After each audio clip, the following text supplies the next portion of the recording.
Shalom saudara-saudara yang dikasihi oleh Tuhan. Kehidupan kita tidak selalu dalam kondisi yang baik. Ada kalanya kita berada di masa-masa yang kelam. Dan masa seperti itu bisa masa yang cukup lama. Saudara, pada masa seperti itu, sesungguhnya iman kita diuji. Apakah kita tetap percaya kepada Tuhan yang mengendalikan segala sesuatu dan yang memimpin kita? Dan apakah kita tetap mau bersandar kepadanya? Salam jumpa dalam program Tuhan adalah Gembalaku.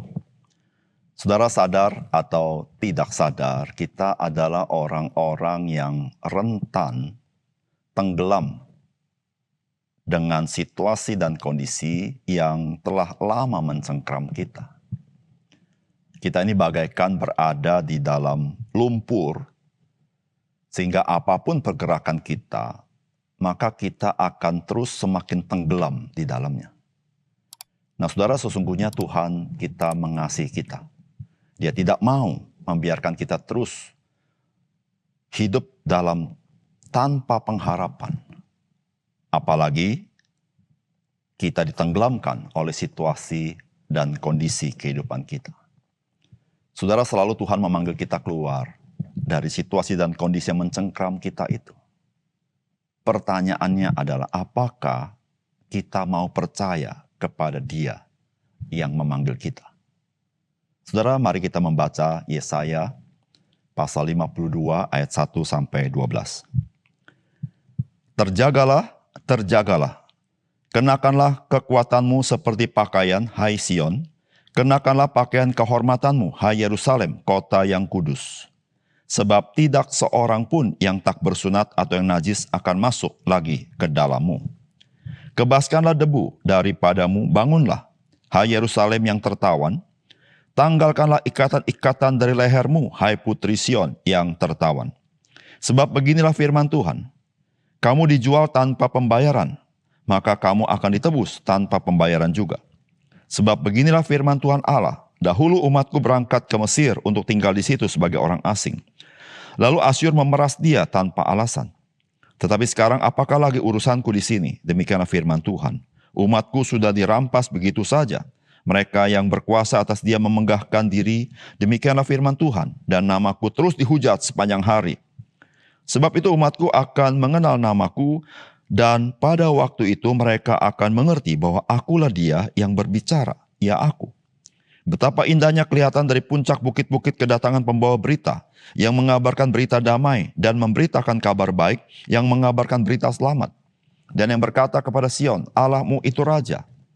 Dengarlah suara orang-orang yang mengawal engkau. Mereka bersama-sama bersorak-sorai. Sebab dengan mata kepala sendiri mereka melihat bagaimana Tuhan kembali ke Sion. Bergembiralah, bersorak-sorailah bersama-sama, hai reruntuhan Yerusalem. Sebab Tuhan telah menghibur umatnya, telah menebus Yerusalem. Tuhan telah menunjukkan tangannya yang kudus di depan mata semua bangsa. Maka segala ujung bumi melihat keselamatan yang dari Allah kita. Menjauhlah, menjauhlah. Keluarlah dari sana, janganlah engkau kena kepada yang najis. Keluarlah dari tengah-tengahnya, sucikanlah dirimu, hai orang-orang yang mengangkat perkakas rumah Tuhan. Sungguh, kamu tidak akan buru-buru keluar dan tidak akan lari-lari berjalan, sebab Tuhan akan berjalan di depanmu dan Allah Israel akan menjadi penutup barisanmu. Saudara yang dikasihi oleh Tuhan, bagian firman Tuhan yang kita baca hari ini adalah firman Tuhan kepada bangsa Israel yang terbuang di tanah pembuangan Babel. Beritanya adalah berita penebusan atau berita pembebasan yang membuat mereka dapat kembali ke tanah perjanjian, tepatnya ke Yerusalem. Saudara, ternyata tidak mudah untuk merespons kabar baik setelah mereka berpuluh-puluh tahun hidup di dalam perbudakan dan ada banyak halangan untuk mereka bisa merespon. Salah satunya mungkin di antara mereka sudah nyaman hidup di sana karena sudah lama di sana, mereka sudah membangun rumah, mungkin juga sudah membangun usaha mereka. Dan tidak tertutup kemungkinan, saudara, bahwa mereka sudah juga menyerap kebudayaan, gaya hidup, dari orang-orang Babel yang tidak sesuai dengan gaya hidup umat Tuhan. Saudara, inilah kesulitannya ketika berita pembebasan diberikan kepada mereka. Saudara, apakah pesan firman Tuhan kepada kita hari ini? Saudara, yang pertama, respon kita kepada firman Tuhan sepatutnya lah dengan antusias dan dengan ketaatan yang segera. Dengan melepaskan diri dari segala hal-hal yang menghalangi kita di dalam mengikut Tuhan. Saudara, ini dikatakan oleh firman Tuhan, terjagalah, terjagalah, kenakanlah kekuatanmu seperti pakaian, hai Sion. Kenakanlah pakaian kehormatanmu, hai Yerusalem, kota yang kudus. Sebab tidak seorang pun yang tak bersunat atau yang najis akan masuk lagi ke dalammu. Kebaskanlah debu daripadamu, bangunlah, hai Yerusalem tertawan, tanggalkanlah ikatan-ikatan dari lehermu, hai putri Sion yang tertawan. Saudara, jelas sekali, ketika berita kabar baik diberitakan kepada mereka, maka Tuhan mengatakan kepada mereka supaya mereka terjaga. Artinya, mereka jangan terus tidur. Saudara, berpuluh tahun di dalam situasi, di tengah-tengah bangsa yang tidak mengenal Tuhan. Saudara, umat Tuhan menjadi tertidur, terlena dengan kebiasaan-kebiasaan yang tidak cocok sebagai umat Tuhan. Saudara, saya katakan demikian, karena jelas sekali firman Tuhan berkata, kenakanlah kekuatanmu seperti pakaian, hai Sion. Kenakanlah pakaian kehormatanmu, hai Yerusalem, kota yang kudus. Saudara, artinya apa, saudara? Artinya, saudara, Tuhan tahu bagaimana mereka hidup tidak di dalam kekudusan Tuhan. Maka saudara, ketika berita anugerah diberikan kepada mereka, maka Tuhan memanggil mereka untuk mereka tidak lagi hidup di dalam kenajisan, tapi mereka boleh mengenakan kekudusan di dalam hidup mereka. Saudara yang kasih dalam Tuhan, kesulitan bangsa Israel untuk taat kepada firman Tuhan, karena mereka sudah merasa nyaman dengan keberadaan mereka, meskipun tidak sesuai dengan rencana Tuhan. Saudara yang dikasih oleh Tuhan, sebagai orang percaya, kita bisa mirip-mirip, bahkan sama seperti bangsa Israel yang berada di tanah pembuangan Babel. Saudara, kita hidup di tengah-tengah dunia, bergaul dengan banyak orang, dengan pelbagai gaya hidup dan kesukaan, dengan pelbagai filosofi dunia ini. Saudara, ketika firman Tuhan datang kepada kita, kita bisa menjadi orang yang tidak peka kepada firman Allah. Atau kita menjadi orang yang begitu ada banyak rintangan untuk mentaati firman Tuhan. Kenapa? Karena kita sudah merasa nyaman, kita sudah terbiasa dengan gaya hidup dunia ini. Sehingga kita tidak lagi antusias ketika mendengar firman Tuhan. Kita tidak lagi mempunyai ketaatan yang sifatnya bersegera seperti Abraham. Tetapi kita menunda-nunda, kita berpikir-pikir. Saudara, firman Tuhan di dalam Ibrani pasal yang ke-12 berkata demikian. Karena kita mempunyai banyak saksi bagaikan awan yang mengelilingi kita, marilah kita menanggalkan semua beban dan dosa yang begitu merintangi kita, dan berlomba dengan tekun dalam perlombaan yang diwajibkan bagi kita. Marilah kita melakukan dengan mata yang tertuju kepada Yesus, yang memimpin kita dalam iman dan yang membawa iman itu kepada kesempurnaan. Saudara yang kasih dalam Tuhan, situasi yang terjadi kepada bangsa Israel pada waktu itu mirip-mirip dengan situasi yang dialami orang-orang Kristen pada zaman surat Ibrani dituliskan. Saudara, orang Kristen menjadi orang Kristen yang lamban. Orang Kristen yang tidak merespon, tidak antusias kepada firman Tuhan. Orang Kristen menjadi orang Kristen tidak dewasa. Sudah diajar oleh firman Tuhan tapi tidak pernah bertumbuh. Harusnya menjadi pemimpin rohani. Mereka tetap menjadi bayi-bayi rohani. Saudara, ada banyak rintangan. Selain beban, termasuk dosa. Saudara, firman Tuhan berkata, terjagalah, terjagalah. Bangunlah dari tidurmu. Dan dengarkanlah firman Tuhan. Saudara, yang kedua. Saudara, firman Tuhan hari ini mengajarkan kepada kita. Betapapun runtuhnya hidup kita, ada kabar baik bagi kita.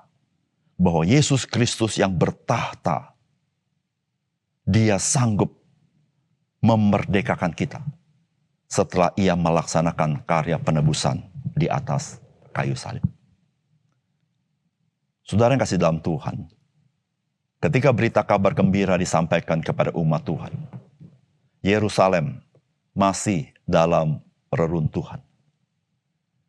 Reruntuhan Yerusalem tidak membatalkan rencana Tuhan. Reruntuhan Yerusalem tidak membuat Tuhan merasa pesimis untuk mengembalikan umat Tuhan ke Yerusalem. Justru saudara, Tuhan mau membebaskan mereka. Alkitab mengatakan begini, betapa indahnya kelihatan dari puncak bukit-bukit kedatangan pembawa berita yang mengabarkan berita damai dan memberitakan kabar baik, yang mengabarkan berita selamat dan berkata kepada Sion, Allahmu itu Raja. Dengarlah suara orang-orang yang mengawal engkau. Mereka bersama-sama bersorak-sorai, sebab dengan mata kepala sendiri mereka melihat bagaimana Tuhan kembali ke Sion. Bergembiralah, bersorak-sorailah bersama-sama, hai reruntuhan Yerusalem. Sebab Tuhan telah menghibur umatnya, telah menebus Yerusalem. Tuhan telah menunjukkan tangan yang kudus di depan mata semua bangsa. Maka segala ujung bumi melihat keselamatan yang dari Allah kita. Saudara yang kasih dalam Tuhan, reruntuhan Yerusalem tidak menghalangi kuasa Tuhan untuk mengembalikan umat Tuhan ke Yerusalem. Bahkan saudara, apa yang Tuhan lakukan kepada umat Tuhan dengan tangan yang kuat melepaskan mereka, justru saudara disaksikan oleh mata bangsa-bangsa bahwa betapa dahsyatnya Tuhan. Oleh karena itu Alkitab mengatakan bahwa Tuhan Allah itulah, dialah Raja. Artinya, saudara, dia yang memerintah, dia yang berkuasa, dia yang mengendalikan. Tidak ada reruntuhan apapun yang dapat membatasi dia di dalam dia membangun kembali umat Tuhan di dalam kehidupannya.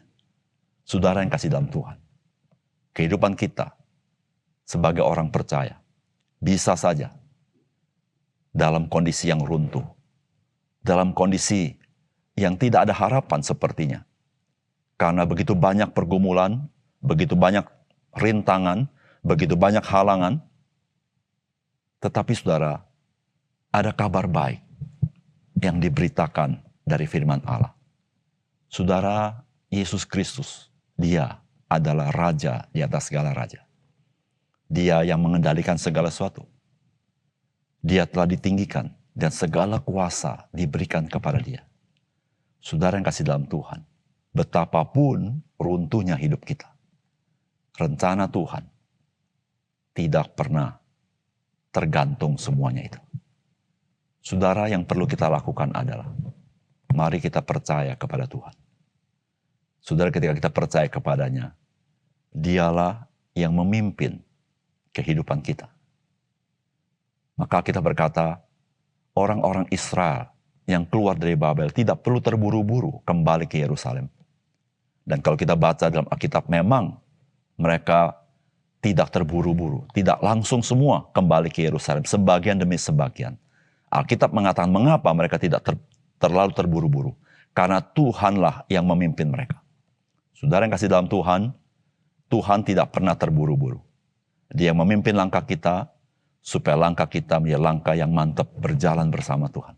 Saudara dan saya tidak perlu takut, tidak perlu khawatir, saudara. Ada Tuhan memimpin kita. Reruntuhan hidup kita tidak menjadi halangan. Tuhan bekerja, menyatakan kemuliaan dalam hidup kita. Marilah kita percaya bersandar kepadanya. Mari kita berdoa. Bapa surga, terima kasih. Melalui firman-Mu, kami bercermin akan diri kami.